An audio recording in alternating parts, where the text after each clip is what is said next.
इस एपिसोड के आगाज में आप देखेंगे उरूज इलियास से कहता है हमें फौरन इस्कंदरिया पहुंचना होगा ताकि हम इसहाक आगा के लिए हकीम तलाश कर सकें। ये सुनकर इसहाक गुस्से से कहता है मैं मदेली जाऊंगा। ये सुनकर इलियास कहता है मदेली बहुत दूर है, इस्कंदरिया करीब है, आप जख्मी हो। इसके बाद उरूज कहता है पहले हम इस्कंदरिया जाएंगे और आपका इलाज करवाएंगे, फिर हम आपके साथ मदेली चलेंगे और भाभी और आपके बच्चों की कब्रों की ज़ियारत करेंगे। और देस्बीना ये सुनते ही इसहाक उसे खामोश करवाते हुए कहता है ऐसे दिखावा मत करो जैसे तुम्हें अपने खानदान की परवाह हो। देस्बीना जिसके लिए तुम सब छोड़कर भाग गए थे और वो बहरी जहाज जो हमारे लिए मुसीबत बने, वो तुम्हारा खानदान है। तुम तो मेरे कभी भाई थे ही नहीं। जाओ और समंदरी कज़ाकों के पादरी बनो जो तुम्हें बाबा उरूज कहते हैं। इन समंदरी कज़ाकों की वजह से मैंने अपने घर वालों को खोया, वो भी 2 बार।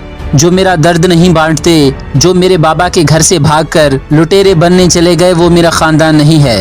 ये सुनकर उरूज कहता है आगा हम सब तकलीफ में हैं। अगर मुझे मारने से आपका गुस्सा कम होगा तो मुझे मार लें, लेकिन आपके जिस्म के जख्म रूह के जख्म से कम नहीं हैं। चले आपके जख्मों का इलाज करवाते हैं, उसके बाद हम चले जाएंगे। ये सुनकर इसहाक खिज़र से कहता है मुझे मदेली ले चलो, मुझे जख्मों की परवाह नहीं। अगर मैं रास्ते में मर भी गया तो अपने घर वालों के साथ दफन होऊंगा। ये सुनकर खिज़र उसे वहाँ से ले जाता है। ये देखकर उरूज बहुत गमज़दा हो जाता है।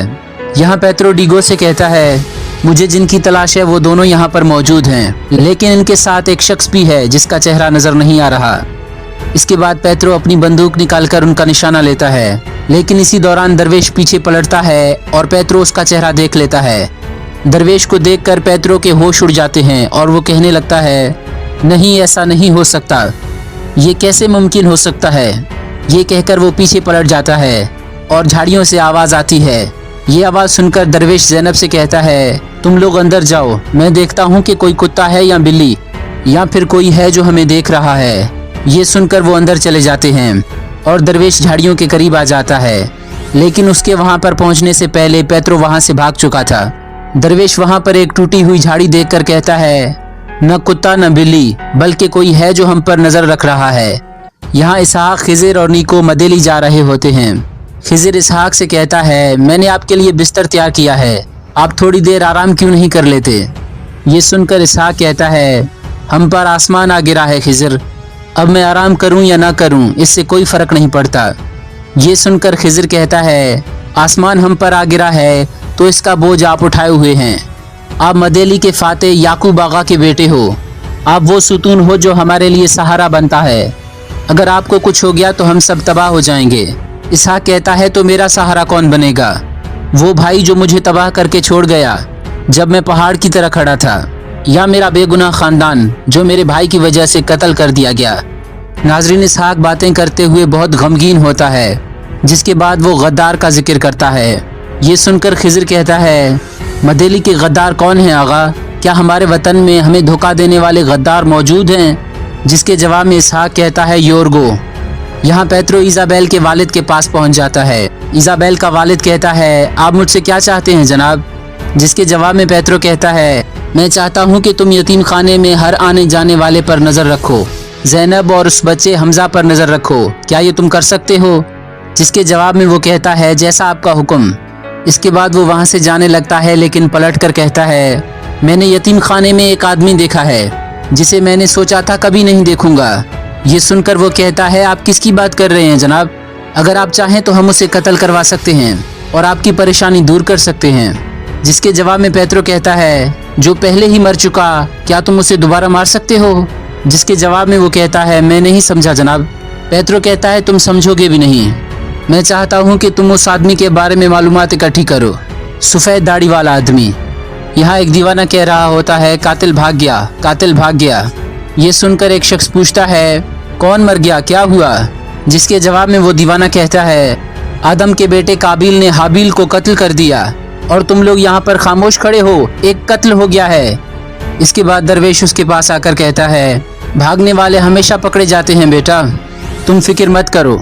इसके बाद वो उससे धीरे से कहते हैं कोई यतीम खाने पर नज़र रखे हुई है। जिसके जवाब में वो दीवाना कहता है क्या काबिल वहाँ पर है, क्या कातिल वहाँ पर छुपा हुआ है। दरवेश कहता है तुम कातिल को वहाँ से दूर रखने के लिए जाओगे। ये कहकर वो वहाँ से चला जाता है। यहाँ डीगो पेत्रो से कहता है, तुम्हारी खामोशी मुझे खौफजदा कर रही है। मैंने पहली बार तुम्हारी आंखों में खौफ देखा है। यतीम खाने में वो कौन आदमी था? जिसके जवाब में पेत्रो कहता है, जमीन में दफन हुआ एक राज था जो आज मेरे सामने आ गया। सफ़ेद दाढ़ी के साथ एक खूबसूरत मुसलमान लग रहा था, लेकिन मुझे यकीन है डीगो, ये दुनिया का खतरनाक तरीन इंसान हो सकता है। यहाँ हकीमा देस्बिना के लिए रोटी लाती है और कहती है, मैंने तुम्हारे लिए खाना बनाया है, तुम बच्चे के लिए खाओ इसे। देस्बिना कहती है, मैं तुम्हारी नीयत जानती हूँ। तुमने और इजाबेल ने मेरे बच्चे को मारने की कोशिश की। पता नहीं तुम खाने में क्या डाल कर लाए हो। हकीमा कहती है, तुम्हारा बच्चा तुम्हें जहर आलूद कर रहा है और तुम्हें पता तक नहीं। लेकिन देस्बिना किसी तरह से उसे वहाँ से भगा देती है। यहाँ इलियास सुरूर से कहता है, इसहाक आगा की तबीयत खराब है। वो नहीं चाहते थे कि हम उनके साथ जाएं, लेकिन हमें फिर भी उनके साथ जाना चाहिए था। जिसके जवाब में उरूज कहता है, मेरे जहन में भी यही आया था इलियास, मगर क्या करते, ये जहाज हमारे पास अमानत है। इन सब लोगों ने अपनी जानें हमारे लिए खतरे में डाल दी और मुझे जल्दी देस्बिना से भी मिलना है। जिसके जवाब में इलियास कहता है, क्या कोई मसला है क्या भाई? क्या भाभी ठीक तो हैं? जिसके जवाब में उरूज कहता है, अल्हम्दुलिल्लाह वो ठीक है। आगा की हालत की वजह से मैं वहाँ पर नहीं बता पाया। देस्बिना उम्मीद से है। ये सुनकर इलियास खुश हो जाता है और कहता है, तो आप बता देते, इसहाक आगा खुश हो जाते। लेकिन फिर वो कहता है, वो कैसे खुश होते? उनका घर जहन्नुम बन गया है, उनके जख्म हमेशा ताज़ा रहेंगे। ये सुनकर उरूज कहता है, मैं भी इसीलिए खामोश रहा। इसके बाद अगला दिन शुरू हो जाता है। कैलमिनोस में पेत्रो रादको से पूछता है, खबरी ने उस इंजीनियर का नाम क्या बताया? रादको कहता है, अबू मोहम्मद। इसके बाद वो कहता है, मुझे समझ में नहीं आया जनाब, इन देहातियों के लिए कौन सा इंजीनियर कश्तियाँ बना रहा है, जिसकी वजह से पॉप हजरत बजाते खुद जहमत कर रहे हैं, और इससे भी बढ़कर के उस शख्स को आपने खुद पकड़कर पॉप हजरत के सामने पेश करना है। जिसके जवाब में पेत्रो कहता है, तुम्हारी जिम्मेदारी हुक्म की तफ्तीश नहीं बल्कि अमल करना है। ये अबू मोहम्मद ममालिक के लिए काम करता है। इस्कंदरिया से सेलियो पैगाम भेजेगा, वो हमें ज़रूरी तरतीब का मंसूबा बनाकर भेजेगा। इसके बाद पेत्रो उससे पूछता है, ये सुलेमान किताब वाले का मामला कहाँ तक पहुँचा? रात को कहता है, चारों तरफ तलाश जारी है, बहुत जल्द हम नताइज तक पहुँच जाएंगे। यहाँ उरूज अपने साथियों के साथ इस्कंदरिया पहुँच जाता है। बंदरगाह पर क्लिचबे उनका इस्तकबाल करते हैं और कहते हैं, क्या हुआ, उस पोसीडन को वासिले जहन्नुम कर दिया? जिसके जवाब में उरूज कहता है, हमने उसे समंदर की तह में रवाना कर दिया, लेकिन उसे आखिरी सांस लेते अपनी आंखों से नहीं देख सके। ये सुनकर क्लिचबे बहुत खुश हो जाते हैं और उन्हें गले से लगा लेते हैं। वहीं दूर खड़ा क्लिचबे का बेटा उनको देख रहा होता है और अपने साथ खड़े जाफर से कहता है, उसे कैसे अपने बेटे की तरह गले से लगा सकते हैं? मुझे याद नहीं कि आखिरी मर्तबा उन्होंने कब मुझे गले से लगाया। ऐसे खुश हो रहे हैं कि जैसे उरूज ने सारा बहरिया रूम फतह कर लिया। यहाँ इजाबेल हकीमा से पूछती है, अब देस्बिना की तबीयत कैसी है? हकीमा कहती है, वो पागल हो गई है, जब तक बच्चा उसके पेट में है वो ठीक नहीं होगी। वो बच्चा उससे अंदर से जहरीला कर रहा है और उसे इस बात की खबर तक नहीं।